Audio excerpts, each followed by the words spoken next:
இன்றைக்கி நம்ம கடைக்கு வந்திருக்க நெத்திலி எல்லாம் பாருங்கங்க, எவ்வளோ சைஸாக எவ்வளோ ஃப்ரெஷ்ஷாக இருக்குன்னு. இது குழம்பு வச்சு சாப்பிட்டாலும் சரி, பொரிச்சு சாப்பிட்டாலும் சரி, அவ்வளோ ருசியாக இருக்குங்க. எப்போயாவது ஒரு தடவை நம்மளுக்கு நெத்திலியோட இந்த சுதும்பு மீனும் கலந்து வருங்க. இது அவ்வளோ அருமையாக இருக்கும். ஒரே ஒரு தடவை தான் நம்ம தனியாக எடுத்துருக்கோம். இது ரேராக தான் கிடைக்கும். ருசியான மீனுங்க இது. அடுத்தது சங்கராங்க. இன்றைக்கி வந்திருக்க சங்கராலாம் பாருங்கள், எவ்வளோ ஃப்ரெஷ்ஷாக எவ்வளோ அருமையாக இருக்குன்னு. இந்த சங்கராலேயே உங்களுக்கு வயிறுலேயும் கண்ணுலேயும் ஒரு கோடு வருங்க. அது ஒரு தனி ருசியாக இருக்குங்க. சங்கராவில் வயிறில் 2 கோடு வரும், கண்ணில் பார்த்திங்கன்னா ஒரு கோடு வரும். நாங்களே இப்போ தான் இந்த சங்கராலாம் பார்க்குறோம். இது ஒரு 4-5 வாட்டி நம்ம கடைக்கு இந்த மாதிரி சங்கரா வந்திருக்கோங்க. சங்கராலேயே இந்த மஞ்சக்கோடு சங்கரா அவ்வளோ ருசியாக இருக்கும். இது ஒரு தித்திப்பு சுவை இருக்கிறதுனால தான் எப்போ பார்த்தாலும் சங்கரா சாப்பிட்டவங்க சங்கரானே நம்மள்கிட்ட கேட்குறாங்கங்க.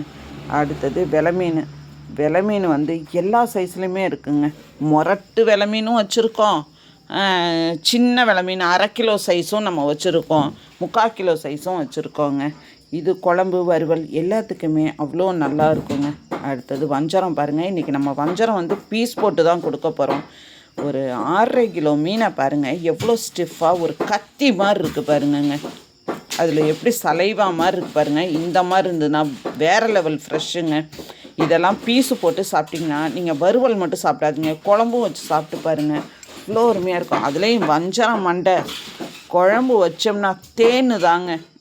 எப்படி இருக்குது பாருங்கள். அதோட கண்ணை பார்த்தாலே தெரியும் நம்மளுக்கு அந்த வஞ்சரம் எவ்வளோ ஃப்ரெஷ்ஷாக இருக்குன்னுங்க.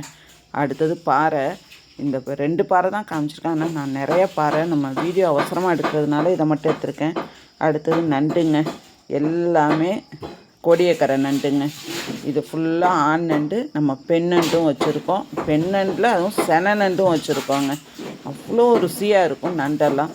அடுத்தது எசன்றாலுங்க. இதெல்லாம் பொரிச்சு சாப்பிட்டோம்னா எவ்வளோ சாப்பிட்டாலும் நம்மளுக்கு பத்தாதுங்க.